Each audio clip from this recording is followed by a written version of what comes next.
விமர்சனங்களும் விளக்கங்களும் என்ற தொடர்களை நாம் பார்த்து வருகிறோம். அதிலே இன்றைக்கு நாம் பார்க்கக்கூடிய செய்தி, தொழுகை முடிந்ததற்கு பின்னால் ஜமாத்தாக ஒன்றாக சேர்ந்து திக்ர் செய்வது, ஸலவாத்துகள் ஓதுவது, இது போன்ற மஜ்லிஸ்களை எல்லாம் ஒன்றாக சேர்ந்து செய்யலாமா? ஏன்னா இன்னைக்கு நிறைய பேர் அதிகம் வேணாம், கூடாது அப்படின்னு சொல்லி மறுக்கிறவங்க உண்டு. இது குர்ஆன் ஹதீஸ்ல பார்வையில இது அனுமதிக்கப்பட்டிருக்கிறதா அப்படின்னு பார்த்தா ஆதாரபூர்வமான செய்திகள் எல்லாம் இருக்கிறது. உதாரணத்துக்கு கூட்டா சேர்ந்து திக்ர் ஓதுறோமா இல்லையா? இல்ல திக்ர் எல்லாம் ஓதக்கூடாது, தனியா தான் செய்யணும். ஸலவாத்து கூட்டா ஓதக்கூடாது, தனியா தான் ஓதிக்கிறணும், இப்படி எல்லாம் சொல்றாங்களே, இதுக்கு என்ன விளக்கம்? இதுக்கு ஆதாரம் இருக்கா? உண்மையில் இஸ்லாத்துல வந்து அனுமதி இல்லையா அப்படின்னா அனுமதி இருக்கிறது. நாம் என்ன விஷயத்தை விளங்கணும்னா, கூட்டாக மட்டும் ஓதிட்டு தனியா ஓதாம இருந்துடக்கூடாது.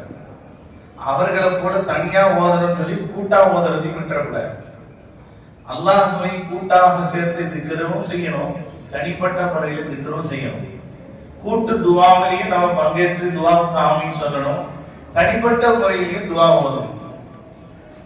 கூட்டாக நடத்தப்படக்கூடிய ஸலவாத்து மஜ்லிஸ்கள்லையும் நம்ம பங்கேற்கணும், தனிப்பட்ட முறையிலும் பிரத்யேகமான முறையில ஸலவாத்துகளையும் ஓதணும். எல்லாமே வேணும்.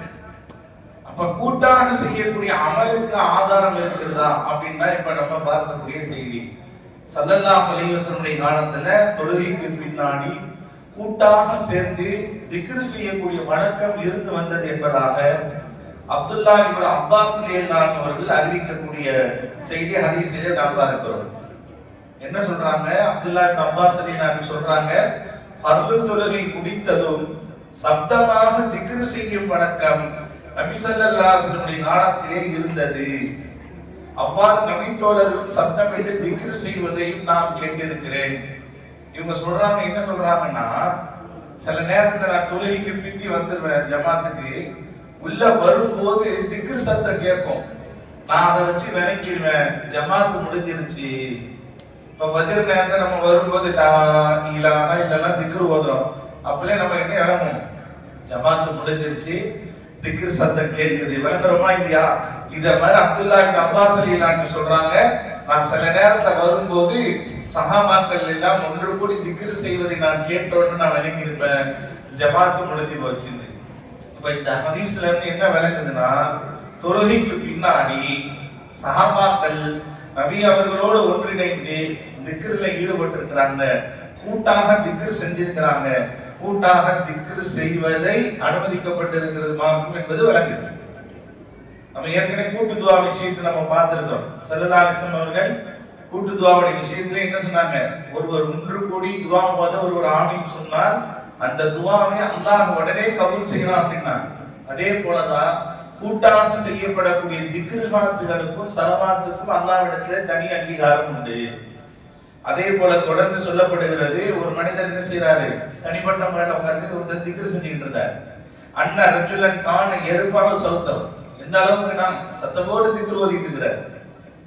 சத்தமோடு திக்ர் ஓதுல ஒரு விஷயம் வழங்கணும், மத்தவங்களுக்கு இடையூறு ஏற்படுத்தக்கூடாது. தனியா இருக்கும் போது சத்தம் போட்டு ஓதலாம், தப்பு கிடையாது. பக்கத்துல ஒருத்தர் தொழுதுட்டு இருக்கிறான்னு அவருக்கு போய் சுபான்லாம் கூடாது, அவருக்கு டிஸ்டர்பன்ஸ் ஆயிடும். அதனால தனிப்பட்ட முறையில யாருக்கு டிஸ்டர்பன்ஸ் ஆகுன்னா சத்தம் போட்டு திக்ர் ஓதலாம். அப்ப அந்த மாதிரி ஒருத்தர் ஓதிட்டு இருக்கும் போது கால ரஜுலன், இன்னொரு தோழர் வந்து சொன்னாரு, லவ் அன்ன ஹாதா சஃபல மின் சௌதி, ஏன்பா இவ்வளவு சத்தம் போட்டு திக்ர் ஓதுற, கொஞ்சம் அமைதியா ஓது அப்படின்னா, கொஞ்சம் அமைதியா ஓத.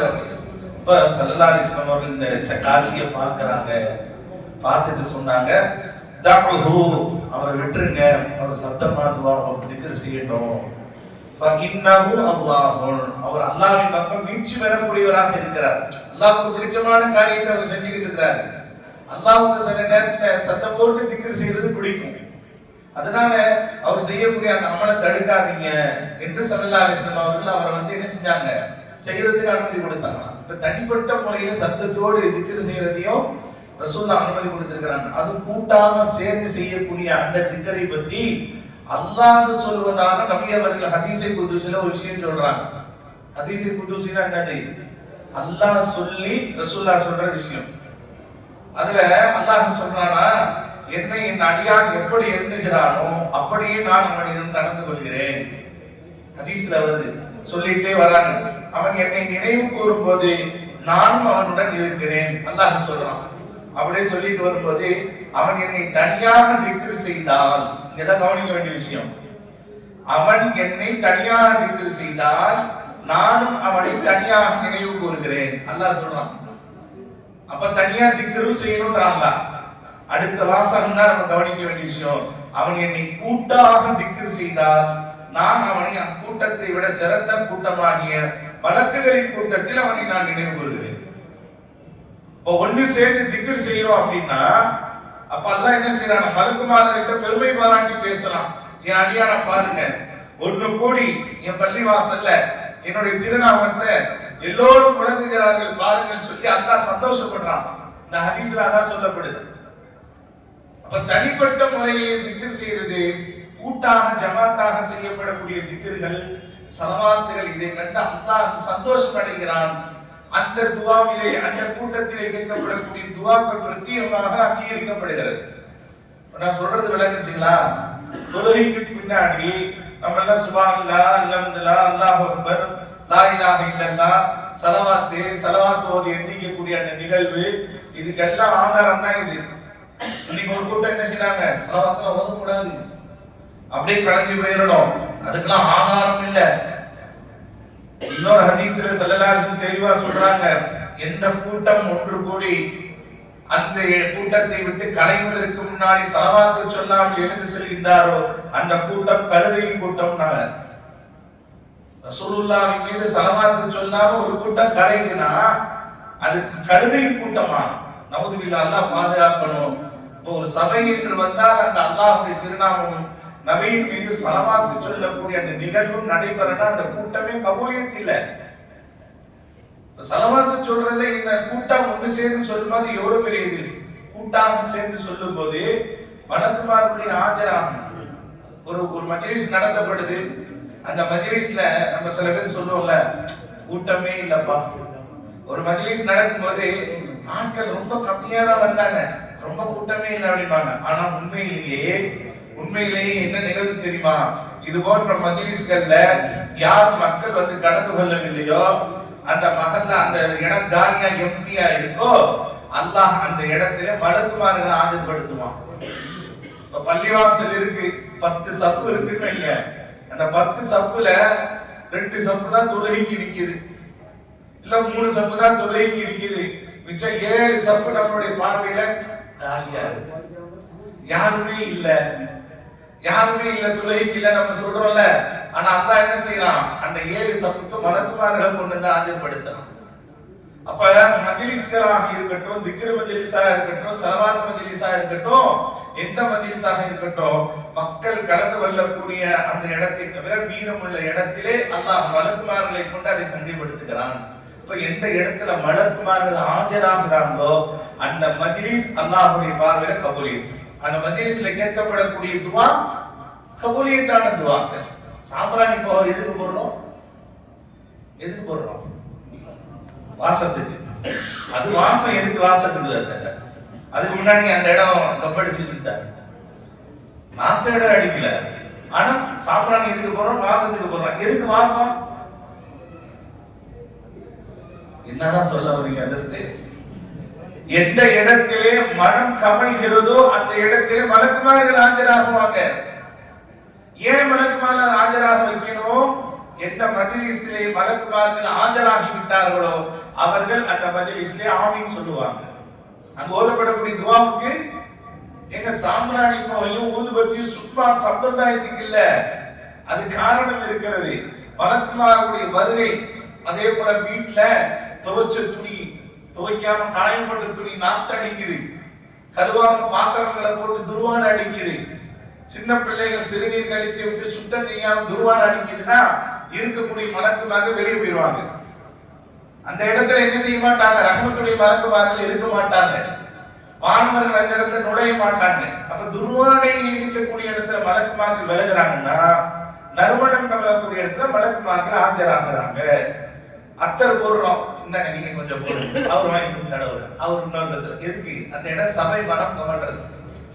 அப்ப மனம் கவரக்கூடிய நோக்கம் மலக்குமாருடைய ஹாஜர். அதே மாதிரிதான் திக்ருடைய மஜ்லிஸ்கள்ல, ஸலவாத்துடைய மஜ்லிஸ்கள்ல மலக்குமார்கள் ஆஜராகும் போது அவர்களுடைய துஆ பங்கு பெறுகிறது. மலக்குமாருடைய துஆ தட்டி கழிக்க முடியுமா? அல்லாஹ் உடனே கபூல் செய்வான். அல்லாஹ் மலக்குமார்களை கொண்டு இந்த ஆமீன் சொல்ல வைக்கிறானா அந்த மஜ்லிஸ் கபூலியத்து. அதனாலதான் கூட்டாக செய்யப்படக்கூடிய அமல்களை நம்ம பங்கேற்கணும். இன்னைக்கு அதெல்லாம் மறுதளிக்கிறாங்க, அதெல்லாம் கூடாதுன்றாங்க. நவுது பில்லாஹ், ஆதாரபூர்வமான ஹதீஸ்கள் எல்லாம் நமக்கு தெளிவாக இருக்கிறது. காலகாலமா கூட்டா செய்யக்கூடிய மஜ்லிஸ்க்கு ஒரு வரவேற்பு இருந்துச்சு. இப்பெல்லாம் என்ன பண்றாங்க, கூட்டா செய்யக்கூடிய மஜ்லிஸ்கள்ல அதுல ஒரு ஆர்வம் இருந்துச்சு, ஆசையோட அதை என்ன செய்வாங்க. இப்பெல்லாம் பராத்தரவா இருக்கட்டும், மேராஜரவா இருக்கட்டும், திக்ர் மஜ்லிஸ்னாலே அலறாங்க. எங்க இவர் 1 மணி நேரம் எடுத்துட்டு வரோம். அதனாலதான் இப்ப என்ன பண்றோம், எல்லாமே 33 தடவை டயத்தை சொல்லிடுறது முன்னாடியே. இப்ப 10 நிமிஷம் தான் திக்ர் செய்ய போறோம், தைரியமா உட்காருனா அல்ஹம்துலில்லாஹ் 10 நிமிஷத்துல நம்மள விட்டுருவாரு அப்படின்னு ஒரு தைரியத்துல உட்காரணும். திக்ர் எப்படி செய்யணும் தெரியுமா? அல்லாஹ் குர்ஆன்ல திக்ர பத்தி சொல்லும் போது அளவில்லாமல் திக்ரன் கசீரா, தொழுகைக்கு கூட ஒரு அளவு இருக்கு. ஃபஜ்ரினா 2 ரக்காத் தான், லோஹர்னா 4 ரக்காத் தான், ஃபர்லான நோம்புனா 30 தான், ஹஜ்ஜினா ஆயில 1 தடவை தான், ஜக்காத்னா 2.5% தான். இப்படி எல்லா அமலுக்கும் அளவு இருக்கு. ஆனா திக்ர மட்டும் அல்லாஹ் சொல்றான், திக்ரன் கசீரா, நீ அதிகமா அல்லாஹ் திக்ர் செய்யுங்க. அல்லாஹ்வை திக்ர் செய்யும் போது நேரம் காலம்லாம் அவருக்கு தெரியாது. மெய் மறந்து அல்லாஹ்விடத்தில் போய் தன்னை அர்ப்பணமாவது, அதான் திக்ர்.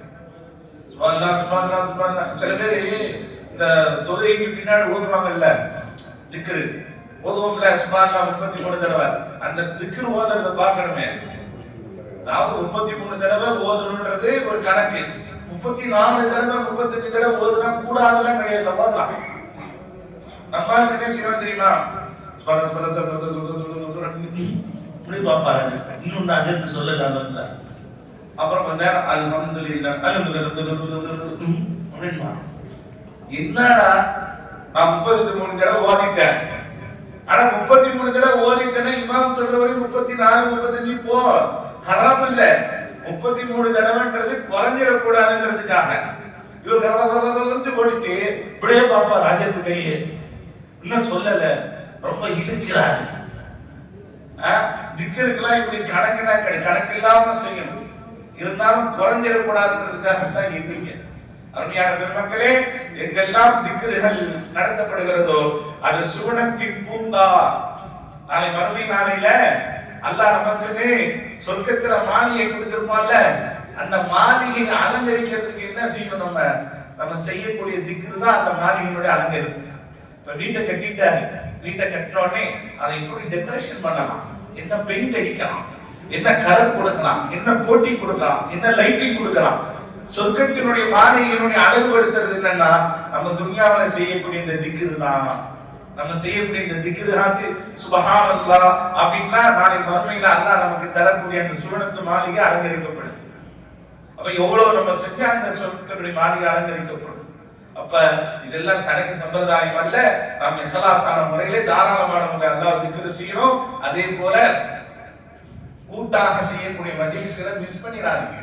அல்லாஹ்வுடைய கிருபையினால நம்ம பள்ளிவாசல்ல ஒவ்வொரு மாசமும் ஸலவாத்துடைய மஜ்லிஸ் நடைபெறுது. புர்தா மஜ்லிஸ் என்பது ஒரு ஸலவாத்துடைய மஜ்லிஸ் தான். அந்த மஜ்லிஸ்ல நிறைய பேர் இன்னைக்கு ஆர்வம் காட்டிட்டு வர்றாங்க. ஆர்வம் காட்டிட்டு வர்றது மட்டுமல்ல, அதுல நிறைய பேர் சொல்ற வார்த்தை, நான் நியத்தோட உட்கார்ந்து இந்த நியத்து கபூலாச்சு, நான் இந்த ஹாஜத்தோட உட்கார்ந்து அல்லாஹ் என்னுடைய ஹாஜத்தை கபூலாக்கி தந்தா. நான் நிறைய பேர் அல்ஹம்துலில்லாஹ் நம்மளுடைய தேவைகள் எல்லாமே அல்லாஹ் தஆலா இது போன்ற கூட்டாக செய்யப்படக்கூடிய அமல்களில் உண்டான கபூலியத்தாக இருக்கும். அதனால நாம் அதை வீணடித்து விடக் கூடாது. நிறைய பேர் உழப்புவாங்க, அந்த உழப்புதலுக்கு நம்ம குழம்பி போயிடாம லக்குண்டி எனக்கும் வழியை தீர்வா வர வழியை பாரு, நாங்க பாத்துக்கிறோம். நாங்க ஒண்ணு கூடி சிலையை வணங்கல, சிலையை போல ஷிர்கான வார்த்தையை சொல்லல, அல்லாஹ்வுடைய திக்ரான வார்த்தையை நான் சொல்றேன்னு சொல்லி நீங்க நகன்றுங்க. அல்லாஹ் போதுமானவனாக இருக்கிறான். உயிர் வாழும் காலம் எல்லாம் நம்முடைய நாவை அல்லாஹ்வை திக்ர் செய்யக்கூடிய நாவுகளாக ஆக்கி அருள்வானாக. சுப்ஹானல்லாஹி வ பிஹம்திஹி சுப்ஹானக்கல்லாஹும்ம வ பிஹம்திக ونشهد أن لا إله إلا أنت ونستغفرك